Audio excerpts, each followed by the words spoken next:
In 2003, NASA decided to use the Hubble Space Telescope to point at a very specific point in space.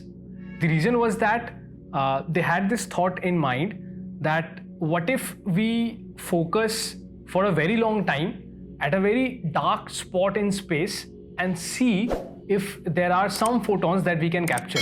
So what they did was that since the Hubble Space Telescope is moving around the Earth at a very low orbit, so every time it came to a specific point in the orbit, they focused the camera of the telescope at the patch of the sky they were looking and held it over there for 15 to 20 minutes.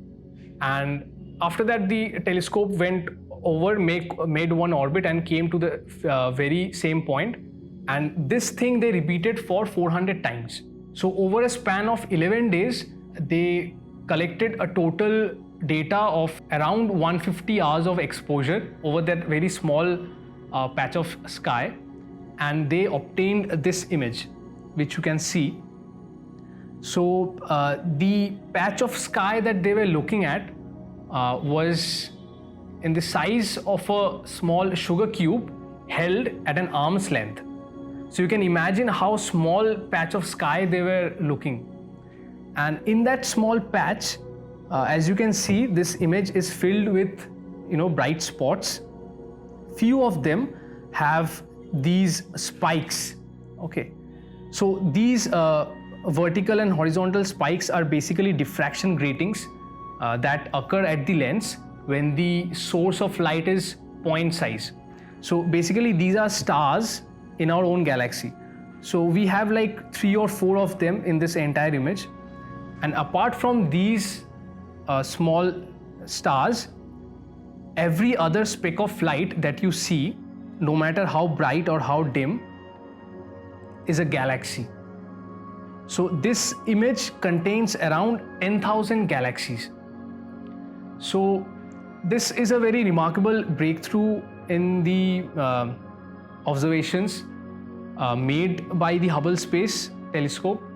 And the reason I am starting the lecture with this image is because this gives us an idea about the vastness of our universe.